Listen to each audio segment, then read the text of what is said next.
So by the title of this video, I'm going to assume you are either of two people.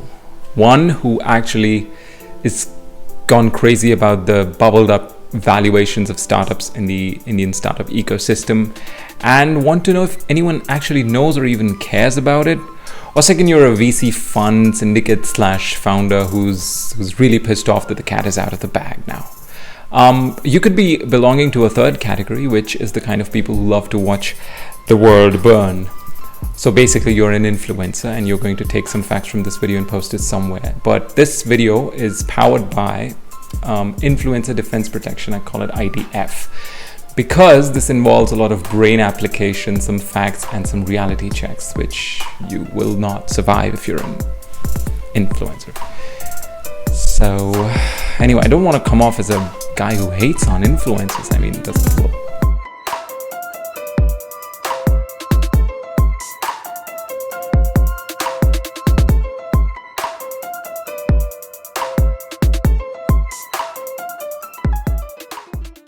Now to start off, first let me give you a brief intro of myself. Of course, I've got the iPad in my hand. I'm wearing business casual, so this is a serious video.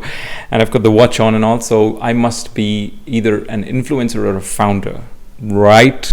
Apparently that's all the investors need to look at to invest millions of dollars at $1 billion valuation. I'm gonna try to not make that many jokes. Anyway. So I've written the script on the iPad because the information is going to be too dense, so I'm going to read off the script if you may. To start off, let me give you a quick intro of myself, which might give you some trust on my credibility. What have I written? I am a chartered accountant and an LLB graduate. I have worked in the startup fundraising ecosystem for quite a while. And I worked in the city which is quite quickly becoming a hub for startup fundraising in India.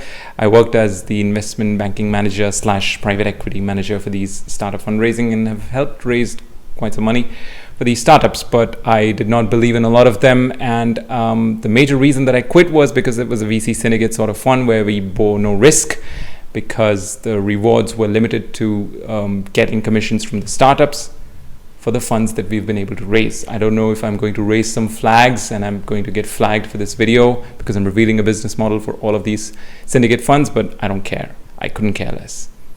Now, before I start with the video and we dive in a little deeper, I want to make some things very, very clear because I don't want to hurt anybody's sentiments or call somebody pathetic or dumb or anything like that. It's not my intention. It's just going to be a factual video. Of course, I'll try to introduce as little bias as possible, but being human, I can't avoid some natural bias that I might have.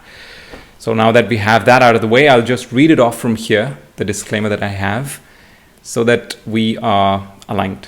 Okay. See, Byju Ravindran, according to me, is an extremely smart guy. He's very intelligent. In fact, I think I know this, that he had 100% out in his CATs, but he didn't choose to join IIM. He decided to become an educator because he felt that, these exams and stuff like this should not be a hurdle for a student who's got the brains, because these exams involve a lot of tricks as well, not just your IQ. And that was a very good approach, and you can appreciate that, and you should, because he could have had the very secure way of making money, but he didn't, and he would have made a lot of money. He would have anyway founded something bigger, maybe the CEO of something else, the way he was going, but he decided to venture out on his own, which is, for somebody like him, coming from the humble beginnings that he has, is very risky, and he decided to do it for a good cause. So that we all should appreciate. What happened later, whatever happened, of course, involves a lot of the influence from the kind of people he was surrounded with later at Byjus, but you can't take that away from that man. In fact, his business model was so good, it was really a goldmine, because at that time, the edtech space was it was famished. There was nothing that existed. It was a drought, basically. And the business model he was sitting on was actually a goldmine. He got the accreditation from the relevant people as well. TV Mohandas Pai really appreciated the model and really believed in it at the time. In fact, I've got some more facts that their story was so good and success was so meteoric that within the first 90 days of the launch of their app, they had about 2 million downloads.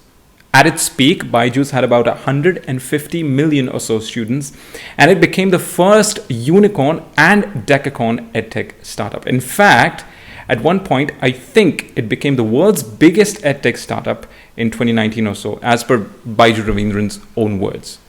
So 2016 to 2021/22, actually till October 22, when they were valued at $22 billion. That's their peak home run cycle. I mean, they raised in October 22, $50 million from Chan Zuckerberg Foundation, Tiger Global, and Tencent Corporation at a $22 billion valuation. And in 2011 also, they raised from the Chan Zuckerberg Foundation, which, well, amounts to a total fundraise in total in their entire lifespan of about 5.08 billion. Yep. So, too good to be true? It probably is. It went way too fast, way too high, and fell way too fast, way down low. I mean, currently, I think BlackRock slashed their valuation to $1 billion from a $22 billion valuation in October 22. And their rights issue was denied by the NCLT, which has finally been approved, but at a valuation of somewhere between $220 to $250 million, which is a 1% valuation to the $22 billion that they had. Yep, a 99% discount. Who's going to lose? Obviously, the investors. But there's more to this story, and let's dive deep into it. Now, I have introduced a new term for what happened with Byjus, and we'll call it the funding kills math philosophy. Yeah, I am tired of calling it financial and mathematical acrobatics or financial mismanagement, because I just want to call it funding kills math. Because it wasn't just Byju's fault. It was mismanagement of finance 101. It was the investors who were also quite responsible. Because imagine, just let me paint a picture for you. You have millions of dollars. Okay, I've actually drawn a really pathetic diagram for this. I'm not going to show it. Imagine you have millions of dollars, some from your own investors who have their trust on you because you've been making money for them. Some of your own money as a fund that you've made for all these investors. So the 2x22, 2x20 fee that you earn, basically. Now, what kind of monetary responsibility will you have, considering you have the money that could potentially rupture a country like Pakistan? No jokes, honestly. The kind of funds that these funding houses had who funded Byjus had enough potential to rupture the economy of a country like Pakistan. Now, the investors like Tiger Global, as I said before, Chan Zuckerberg Foundation, Tencent, etc., were the investors providing $250 million in funding to Byjus in October of 2022 at a staggering $22 billion valuation. Now, there's nothing wrong with it, right? There's nothing wrong. Why? What's wrong? Byjus is such a big name. Why wouldn't it be valued at $22 billion? It is absolutely appalling. It is wrong. This is a company that has a revenue of less than $1 billion, but a loss of over $1 billion. And it's raising funds at $22 billion. Let me tell you, for example, what kind of valuations do established businesses that have been making money for a long time have right now. I'll give you their revenue numbers. I'll give you the kind of name and brand value that they have in the world. And then you decide and tell me if it was prudent of the investors to actually invest at such extremely exuberant valuations. We've seen this with Zomato. As soon as it comes for an IPO, the public actually really values them and brings them down to reality, which is when post Zomato's IPO, when it went like soaring high to 155 or something per share. You remember that, right? Its valuation dropped to lower than its private round valuations, which was not scary at all for somebody like me, or there's a bunch of us who saw this coming. So Prakhar from the future here. I know some of you, the impatient ones, are already questioning my math and skills and intelligence basis the fact that, I'm equating public and private valuations as the same. I'm not. If you would have watched the end of the video, you would have known, because I've explained that also. But nevertheless, the valuation benchmark, the underlying asset, and the concept behind valuations does not change whether it's private or public. That's exactly the point of this video, that the private valuations are so bubbled up in expectations of a really good future IPO, and that they will be getting the shares at a much cheaper price right now to make money. That's the concept, making money.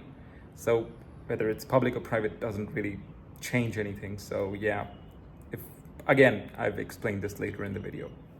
Watch it. Oh, and I'm very well aware of the current share price of Zomato, which is about to hit 200, which, yeah, it's definitely a lot more than what its private valuation of somewhere around 5 billion, 5.4 billion was. But again, this one it's going in the wrong direction. And it's in public, by the way. It's public equity, still trading in the wrong direction. It's going to have its thing settled as well. I mean, yeah, I'm not saying that it's going to crash completely, but yeah, I'm not going to give advice over that, but I'm very well aware of that before you make fun. All these securities, you have to understand the basics for this. All these securities are valued based on an underlying asset, right? The derivatives, the shares, all of these are based on an underlying asset. TCS shares are valued based on TCS as a company which has so many of their underlying assets.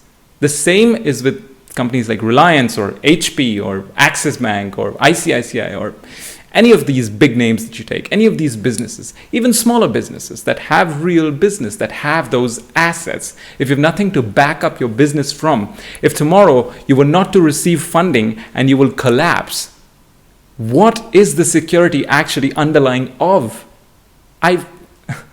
Isn't this exactly what happened with NFTs, cryptos? Imagine buying the screenshot of the first tweet ever on Twitter, buying it through blockchain, so calling it an NFT, for millions of dollars, and then it's selling for pennies. Guess what? It's happened before because it had no underlying asset. Same, let's say that you are buying a pseudocurrency, which is not actually applicable or buying or worth anywhere across the globe. It has no acceptability in a lot of countries yet. And you buy it at exorbitant valuations and then cry or are in shock that their valuations have just stumbled down to pennies to the dollar. Yeah, that's cryptocurrency. Again, no underlying asset. Math problems are solved and a Bitcoin is generated. This is the basic gist of a Bitcoin. That is the asset. See, Byjus grew meteorically in COVID, and the questionably aggressive marketing, where they literally scammed and pressurized parents, not students, parents into buying their courses for students, especially those who might not be financially that well, for courses that ranged from 10K, 20K to 70, 80K or even 1 lakh. For some parents, that was absolutely impossible to purchase, but they did because their marketing was so aggressive.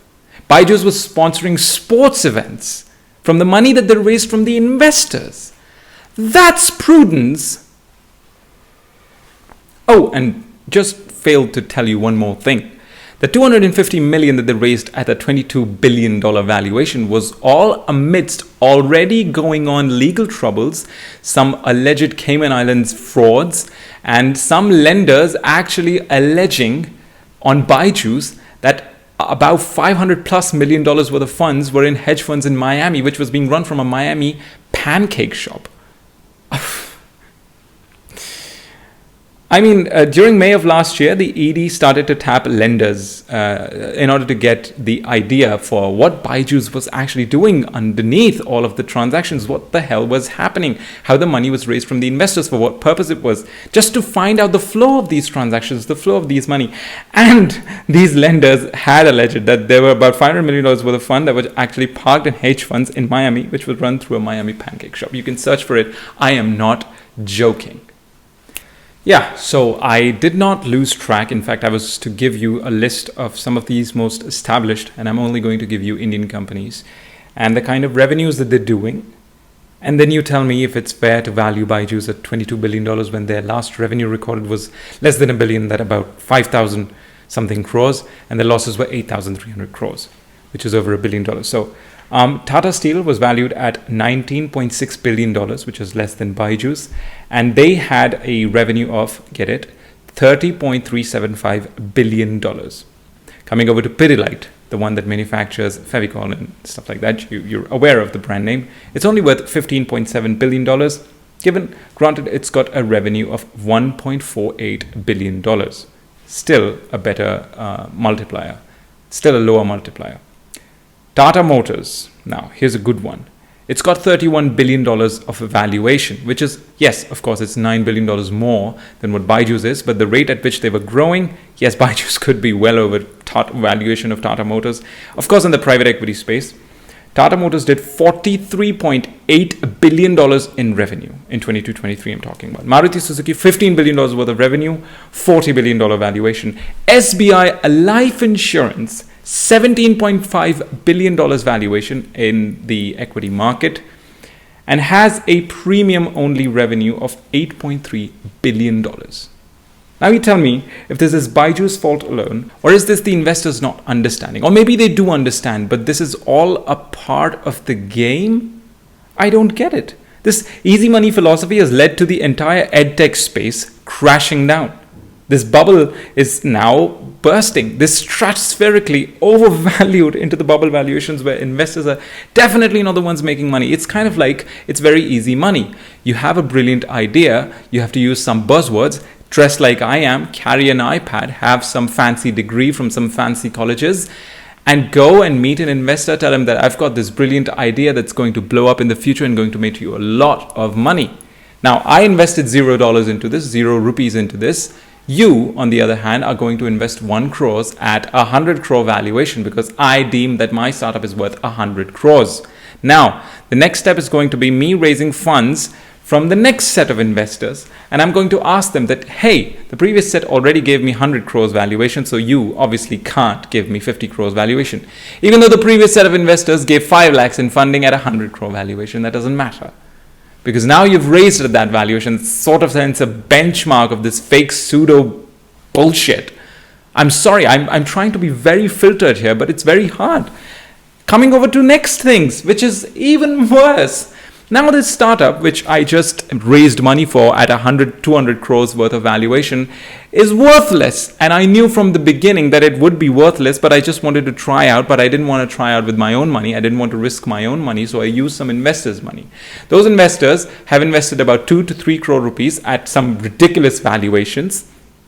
And now I'm going to be bought over by some significant conglomerate which will buy me for pennies on the dollar. So now my valuation is in real valuation, which is, since I've done only 2 crores worth of revenue, my valuation is dropped down to 8 crore rupees.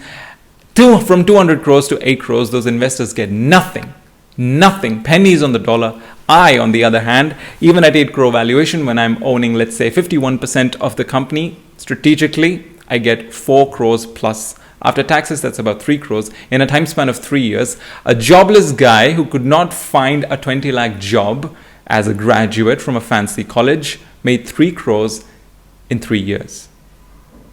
And now I will get another startup and go there and claim that I took a successful exit.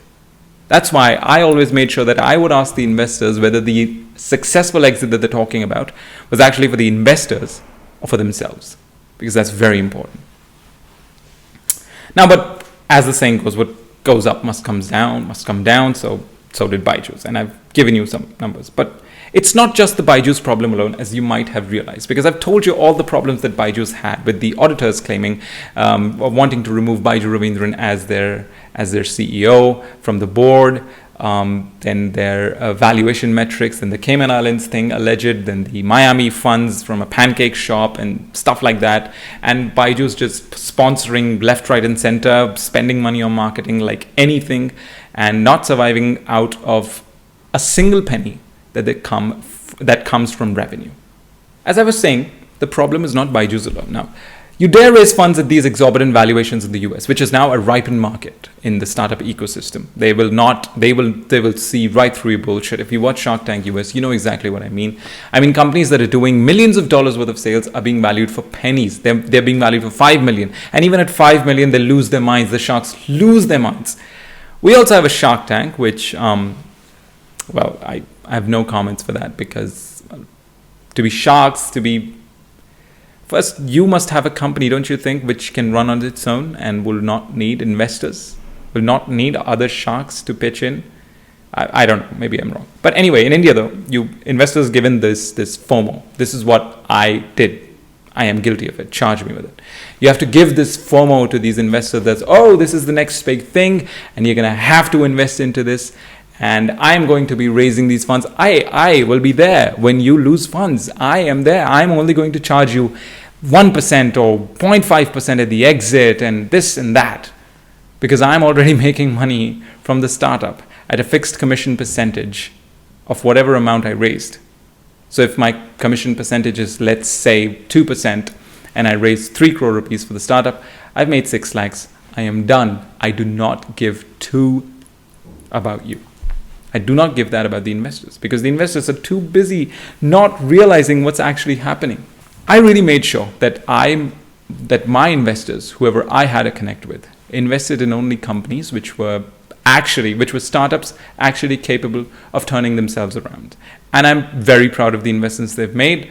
Rarely is anyone even remotely close to collapsing or doing anything like that. I can't, obviously, for obvious reasons, I can't reveal those names or anything like that. But yeah, I wasn't leveraging on the trust of my investors just for the sake of raising money for these startups so that I can leech off of them, loot off of them, and then just be caring about my money. Because if that was the case, if money was just the case, I would have continued with the job and made a lot more money.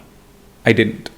Now, this is exactly what's currently going on. And in fact, coming back to what the drone startup and drone ecosystem space, which is going to be the next edtech, is going on. See, what's happening is there's this drone startup that I'm not going to name is claiming in the news, which is getting ungodly amount of media attention. This founder is saying that there will be a potential IPO in between X month and Y month, which is a time span of six months, whether next year or the year after that. This startup has already raised funds, mind you, at over 10 million, at over $100 million, and it's got a revenue of 2.5 crores. Apparently, they said that we are raising funds at $100 million. Why are we worth $100 million? Is because the drone space is currently valued at this. I said that's not possible. You're not worth 500 times or something, whatever the multiple was coming out. They said, no. The potential revenue that we have for the next year is going to be 250 crores. I said, how is that going to be? From 2 crores to 250 crores in a span of 12 months. Yeah, obviously, I have a potential revenue of 3 million subscribers in the next 4 days. Can you invest money in my YouTube channel at 5 million subscriber valuation? What? And yes, people fell for that trap. Again, investors fell for that trap. I obviously did not support that as much, but yeah. I mean, for a founder to say this, that from 1 year to the next year, without having any potential, by the way, without having any potential orders, even remotely potential, the potential revenue that they were saying was based off that we are the ones that we have been finally able to apply for tenders for government orders, wherein there are 50 other companies doing the same thing.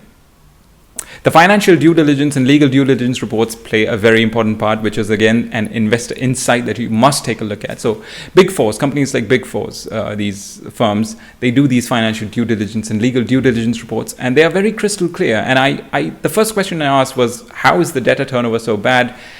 And the founder didn't know what that actually was, which I don't know. I mean, most of the money was not even recovered. There was no cash inflow. There was nothing coming in. And they were paying themselves over 3 crores in salaries. The board was being paid 5 crores. A company has a revenue of 2.5 crores. You dare do that? And we have no boundaries, no restrictions for this. And investors are still going to fall for that FOMO and invest in these startups. And there's going to be a huge bubble burst for the next industry, which is going to be this drone space, because of an ungodly valuation for an IPO that came for one drone startup. This is all market manipulation in the private equity sector, which is happening. And it's beyond corrupted now. It's beyond any stage. Of course, there needs to be some sort of governance from SEBI, from the government themselves, from the central government. They need to put in. But then again, till what extent are you going to limit that? That after a point of time, that starts to actually have negative impacts on the industry as a whole, on these startups that do actually have a potential from coming out of India. This is where we are stuck at.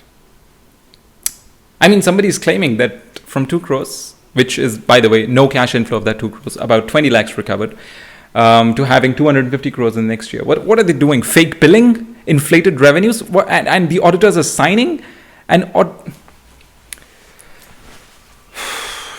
Yeah, whatever I told you is actually a true story. So yeah, I've nothing to tell you. So anyway, without trying to come off as an actual hater of this startup ecosystem, I really want to ask a few questions from you who do believe that this was all actually going very well and there's some sort of other forces involved in trying to pull them down. I want to know from your end, would you in your right mind be willing enough to give money to a company which is having 5,000 crores of revenue, 8,000 crores worth of loss at $22 billion, which if you multiply is going to come at about 1.8 lakh crores. So yeah, the gap that you see, maybe you can, I can't. At 36 times, I can't. I can't even imagine who would. And specifically, people who have money are aware of how this business works and still do. I mean, everybody is aware that even if Byju's trend continued and even if this all didn't fall off, the $22 billion valuation still would have kept increasing, reached up to 30 billion, and the IPO would have come. And what people actually believe, it would have valued itself more than $30 billion in public valuation. A publicly listed company that has less than $1 billion worth of revenue be valued at $30 billion. You've got to be out of your minds to believe that. But it's all for fail. Because there's going to be another company like that. There's going to be another founder like that who's going to be corrupted by these visions that are sold by these VC funds and these syndicates and the ones that want to just keep rotating the money around themselves and end up with another situation. And who's going to be the loser all the time? A retail investor. Do you think the VC funds are actually going to take a hit out of this Byju's valuation? No. That money is going to be routed through another fund or maybe themselves into the public market, into the equity market, wherein share prices are going to be inflated for a single stock or a bunch of stocks in different industries, which the retail investors are going to buy, and then there's going to be mass sell-off so that the VC funds that lost money in Byju's and private equity made their money back from the equity, and the retail investor lost money. So the retail investor loses money when they give money to the VC funds to invest in private equity, and loses money when they invest themselves in the equity market, publicly listed companies. I don't know why, what's so hard about this, what's the rocket science behind this that people fail to understand, but just if you're an investor, start focusing more on successful exits for investors. You have the power. No company that has actual business capabilities, that has its own revenue, that is sustainable on its own, will ever come to you with exorbitant valuations and give you some deadlines or keep calling you after those deadlines have already passed. Just start paying attention to that. And maybe a little more to the money making mindset as well. Nobody will ever make you overnight rich. It's not going to be